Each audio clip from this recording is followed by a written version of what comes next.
Hey guys, welcome back to Penny for Your Thoughts. It's actually been several days since I filmed the last video. The best laid plans of mice and men, am I right? But thankfully the fever has finally broken. I no longer have to complain about the weather. And in the interim, I did get to go and see Twice live in concert. And I've got to say, rolling up to a Twice concert with some guy screaming in your ear about overpaid debts is a vibe and a half. I'm not the biggest Twice fan actually.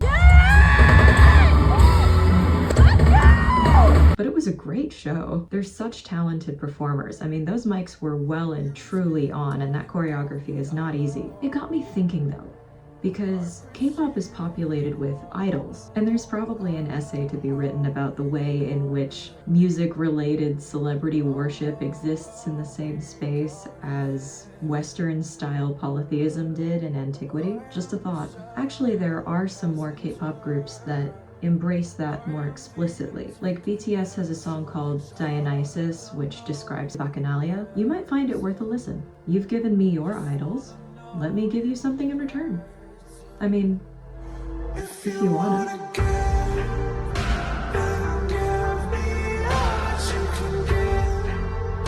So not gonna lie, these past few days I have felt like I'm going insane. I've been going through every alchemical text that I can find online and discovering to equal parts relief and chagrin that the creators of these sigils have been using multiple different stylistic variations of the same symbols. Well are they named Nemesis designs, because boy when I catch you. Anyway, I took my time to go through the remaining 6 symbols, and then I got this lovely tip-off from the Hive Mind that someone had done a thorough analysis of all 12 from an alchemical perspective. This is the kind of fan culture that I just live for. It's the anonymously shared Google Slides. I took a look at it and I've got to say, whoever made this, I love her mind, I love her shoes.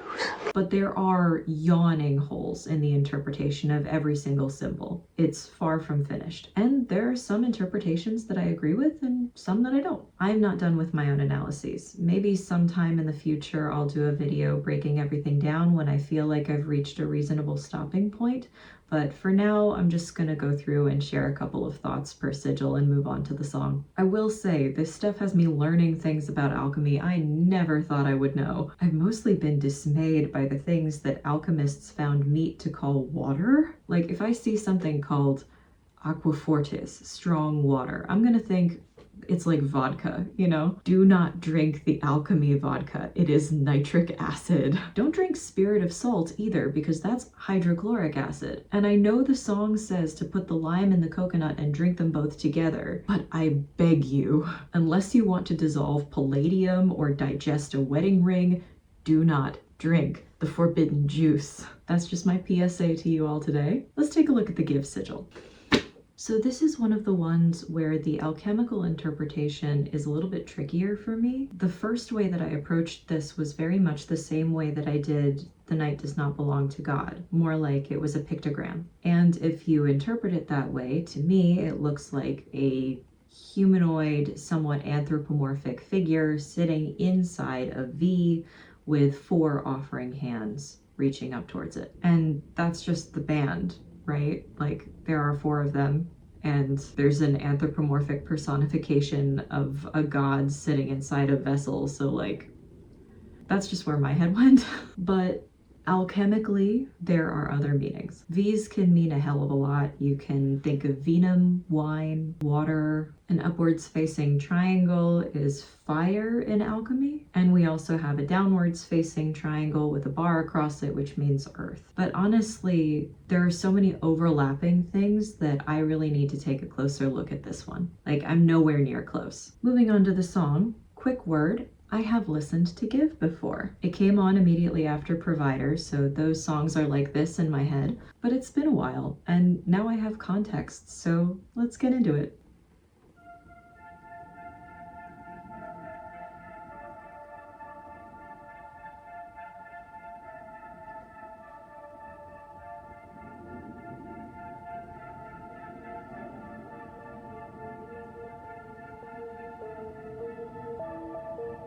You take the dark and carve me out a home.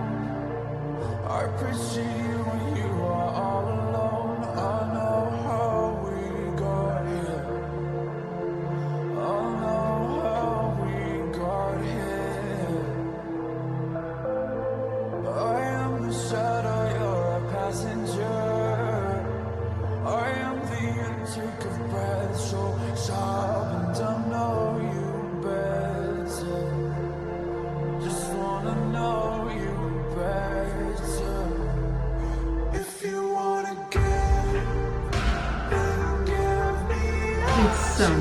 see.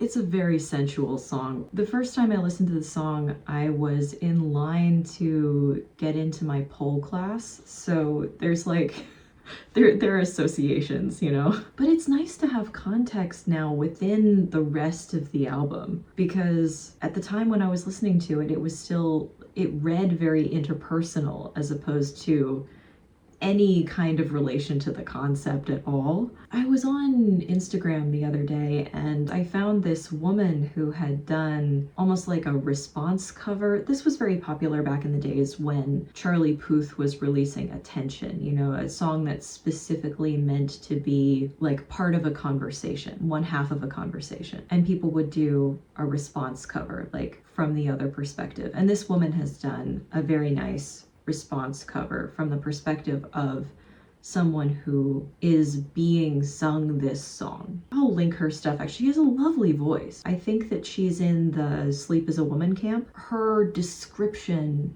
of that cover was like, what if Sleep replied to this song? And the way that the lyrics are reading to me now, I think that this is already Sleep replying to the rest of the album. Probably a freezing cold take. But it's interesting because some lines can be read from the perspective of, you know, you've given me this place where I can live, this place where I'm safe, a body that I can operate. And then some lines are not like that, such as I am the shadow, you're the passenger. I could see that being sung both from the perspective of the vessel and the contents. But overall, I do think it reads more as a sleep song, almost parasitic in tone. And I don't mean that to be like necessarily negative, but to be a passenger in someone else's existence, to be their breath, all that is very Ghost in the Shell.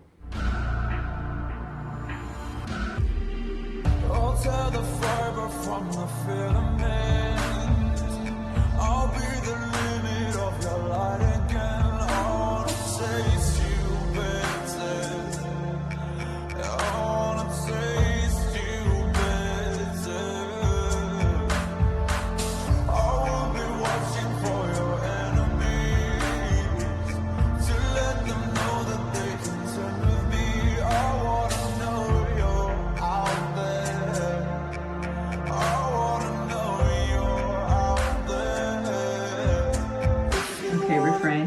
Yeah, man, talk about two songs at once. This line has actually been on my mind for quite some time. I'll tear the fiber from the filament. What are you talking about? I usually get this stuff, but I don't know. Like, when I think about if I had to write a line in the same meter, I would tear the fire from the firmament, to tear the stars from the sky. That makes sense to me. The idea that the gravity of your love is so great that you would rip the eyes of the night out of its face. But this is completely different. So what is the fiber? What is the filament? How do you guys interpret this line? I would really love to know. It does kind of remind me, they use the word entwined quite a bit. And if you've ever made rope, making rope is really cool. You should try it. If perhaps one of these strands is the fiber and one of these strands is the filament, then that would make sense. They could also be talking about musculature, the tears that occur when you're straining. But girl, I have no idea. I will be watching for your enemies to let them know that they contend with me. Contend is an excellent word. I keep saying this. The vocabulary is S tier. It's also very sweet. And this is also something that I keep saying. Pretty much all of the songs that I've heard from this band have been what I would describe as well meant, with the exception perhaps of Higher, which is actually proving to be one of my favorite songs. A lot of these are coming from a place of comfort and kindness in a way that I don't generally expect from music. I feel like, I don't know, something almost maternal That's a horrible thing to say for a love song like this, actually. I feel like Sigmund Freud is sitting in my closet waiting to climb out. Maybe that's not the word I'm looking for. Help me out here. Oh, one more thing. I have ripped this song apart in many ways since first hearing it. And one of the things that I really appreciate is the bass line. It is fairly simple, but it allows for a person to have so much fun within the simplicity of it, because you can sort of throw in whatever stings you want. You can throw in whatever noodle things you want to do. It's quite melodic because the rest of the song is like one note. It is very nice. It's super fun. I don't know. It's giving.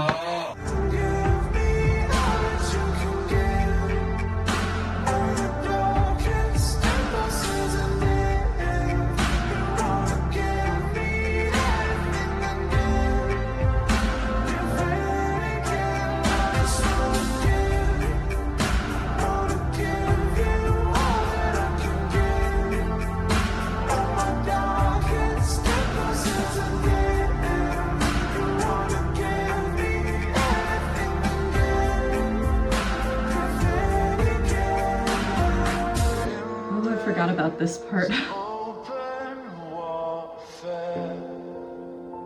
I won't fight fair.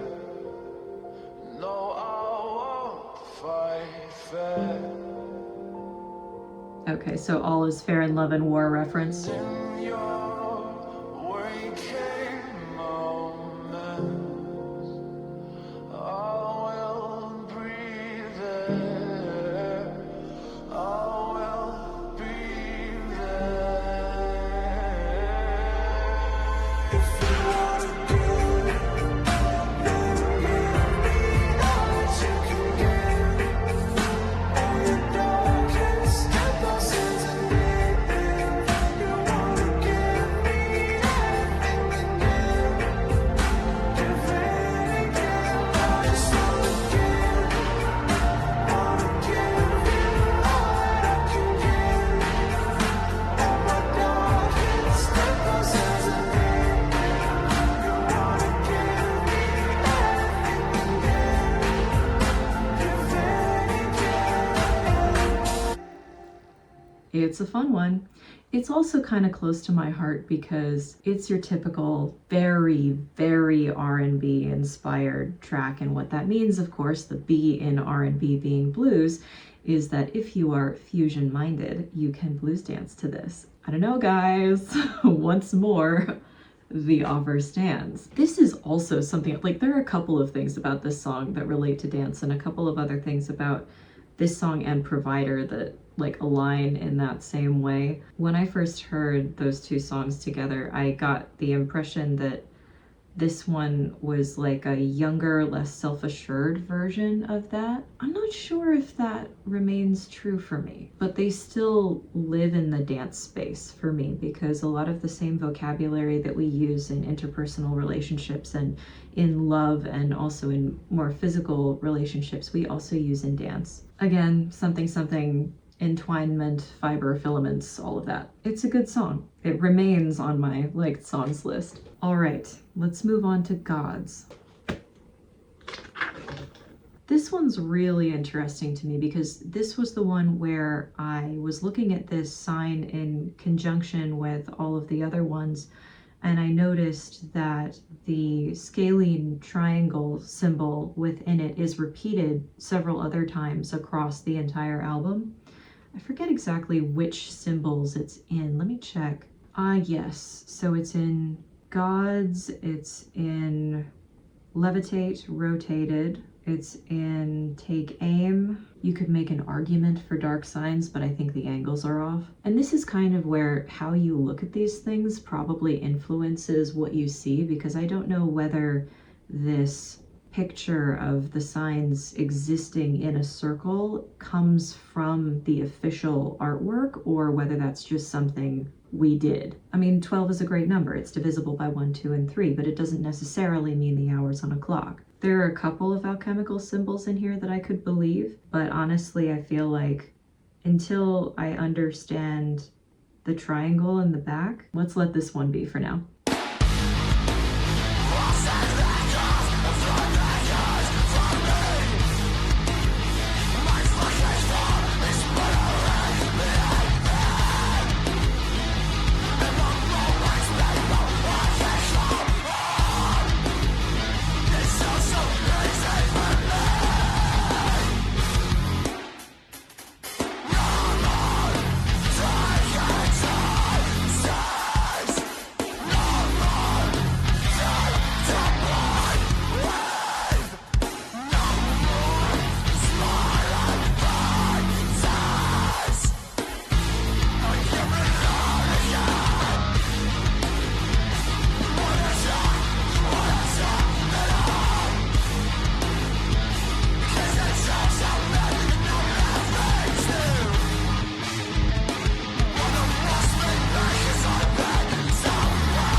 Well, that's quite a turnaround, isn't it? Hey, a moment of empathy for Sleep here. Like, I heard nothing but kindness and generosity in the lyrics of the last song. Calm ya tits. This kind of, being abandoned by the higher power thing, I've seen it in a lot of poetry. I wish that English had a word for this. It's like resentment against the all thing. Maybe Old English has a word for this, actually.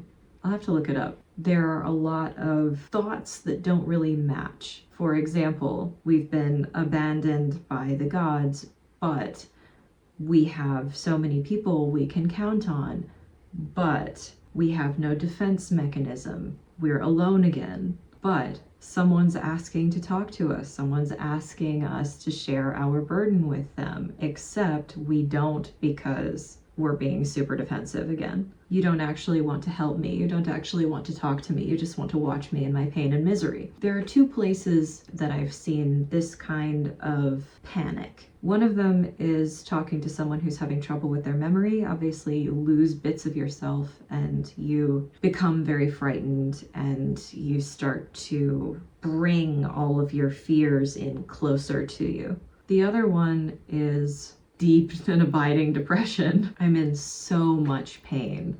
You tell me you want to help, but I don't trust you. Therefore, you must be part of the enemy. It's like a rattlesnake lashing out against someone who's trying to move it to a safer location.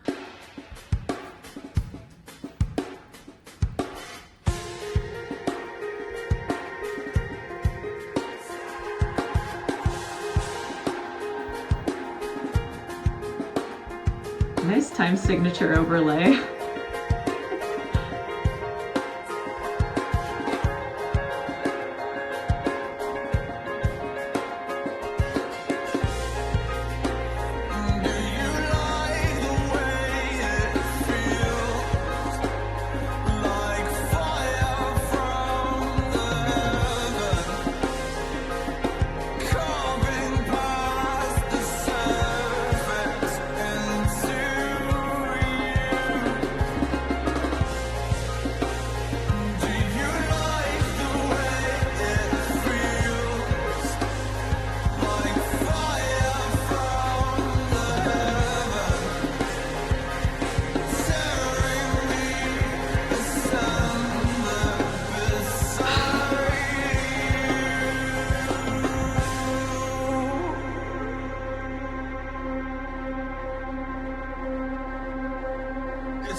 Whatever this sickness is, I'm down with it. I do still think it's also easy for me is an ironic line. I think it's meant to be sarcastic. This is really dripping with sarcasm for me. But yeah, it definitely feels like a full-on retaliation against the offers made and give, which is difficult to understand from a logical perspective. But as I said before, you know, if you're really going through it, then logic goes out the window. You know when you're petting a cat and the cat suddenly decides that it's had enough and turns around and bites you? That's what this felt like. It's like, oh yeah, you know, we're having a great time. I'm feeling at peace. I'm feeling like we have some sort of agreement here, and then suddenly, but you have to wait patiently for the cat to come back, and the cat will always come back. Okay, Sugar.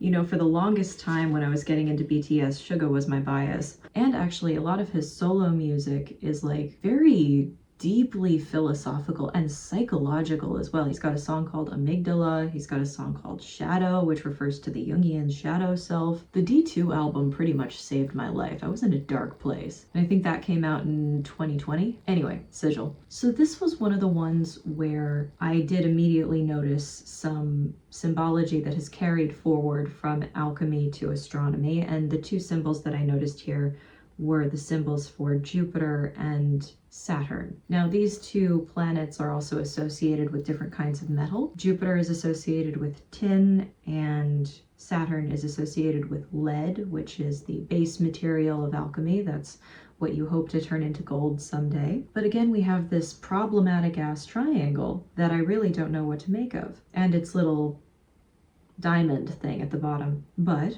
we have our two ingredients, so the triangle and the diamond probably indicate some sort of process, some sort of way that you treat them, and perhaps a length of time that you're supposed to treat them like that. I was disappointed to find that the sigil for sugar does not include the alchemical sign for sugar. I think that would have been cute, but obviously the goal here is not to be cute. No eggyo for the eepies. I am interested to see if Caramel calls back to this. That's another song that I listened to before I started this channel, but that could be fun. Also interested to see if the song tastes sweet at all.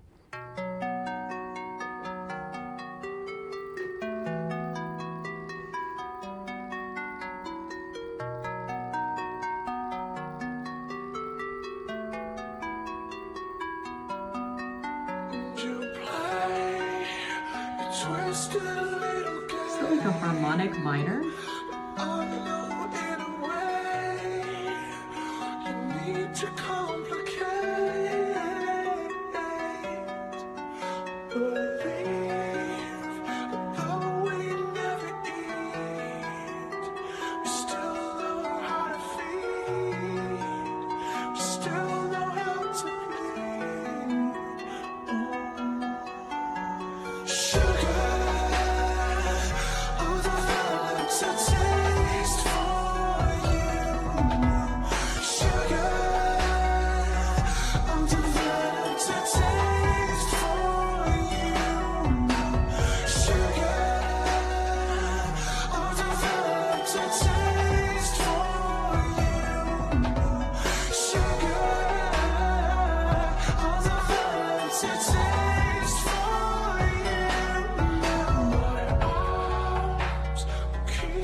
It's so weird. I love it. I need to look up the sheet music. Hold on. And at the end of the day, I just couldn't leave it alone. So here's the transcription of the main underlying theme from this song.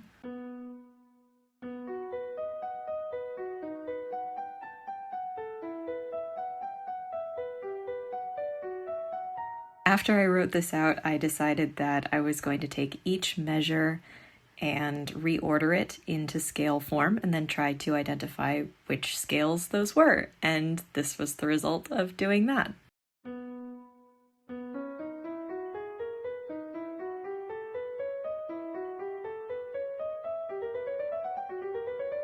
It's really weird. I love it so much. It's got so much fun stuff going on under the hood, and it's probably my favorite song off of this album. So yeah, back to our regularly scheduled programming. Oh, it's so, it tickles my brain. All right, so it's an addiction song. I guess we've been new. Believe that though we never eat, we still know how to feed. What the hell? Okay, so I'm getting the picture. We're like locked in a room with this person, concept, thing, substance that we're addicted to and are forgetting to nourish ourselves in the right way. Maybe? I've been so distracted by the underlying instrumental that I've kind of not spent as much time as I ought on the lyrics.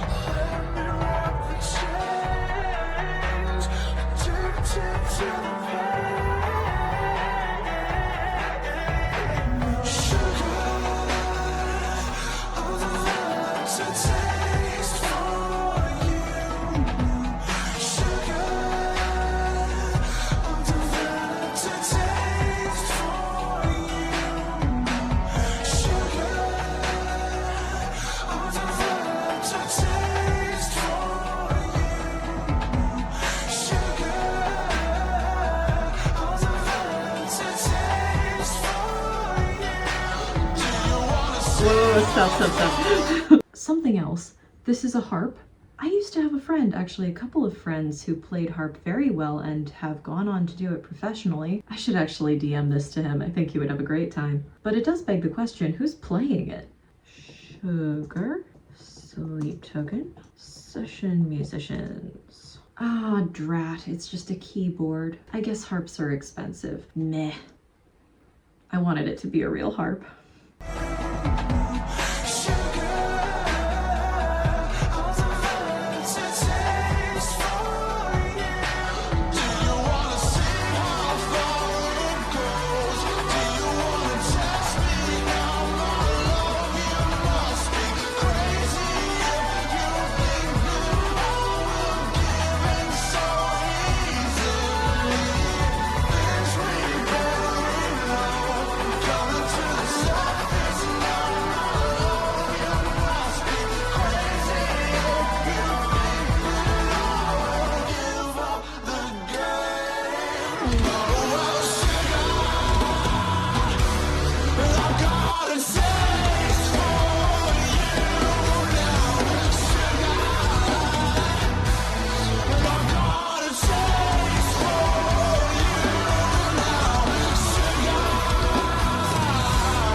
Weird little harp.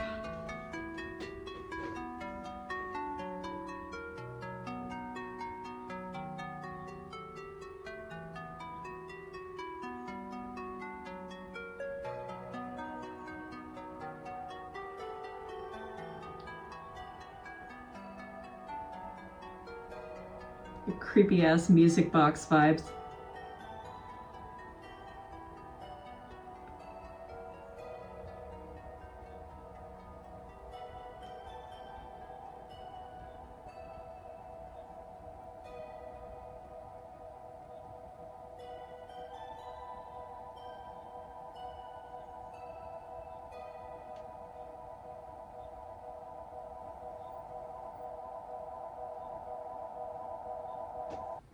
Well, just full of contradictions today, aren't we?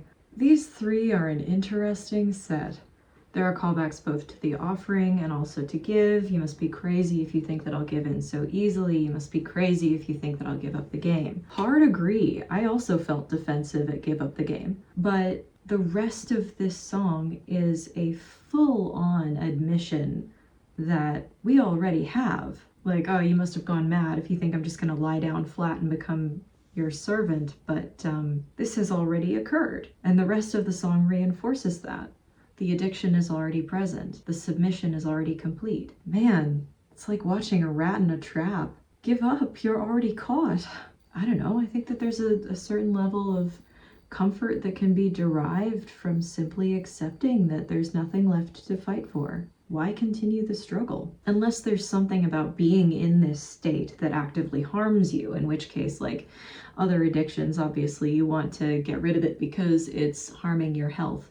But I've seen no evidence of that in the lyricism here, beyond simply the state of being in submission to this deity. So it's more of an existential distaste. Nah, girly, I'm on Sleep's side on this one. Stop fighting. Which songs won today? Man. Well, so Give is already on my liked songs list, but Sugar is a really nice surprise. I love a good, weird instrumental. I love interesting instruments, even if they are fake, except when they're violins, as we discovered during When the Bout Breaks. I am still salty as hell about that, and I'm sure my harpist friend would be salty about this. He'd probably be able to tell it's not real, but I can't, so I'm fine with it.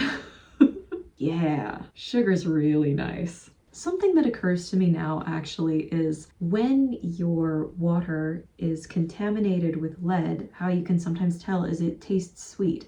So that may be one of the reasons why the lead symbol shows up in the sugar sigil. Something to think about. Although again, tin? Really? Such a fascinating song. Absolutely begging to be dissected. Anyway, I'm gonna cut us off here and I'll come back hopefully tomorrow my time to do Say That You Will, Drag Me Under, and Bloodsport. Now Bloodsport is actually the sigil that I got the farthest with. I think probably that's the one that I have the clearest picture of in my head. So that should be fun. As always, let me know your thoughts on all of these songs and all of these symbols, and I'll see you in the next one.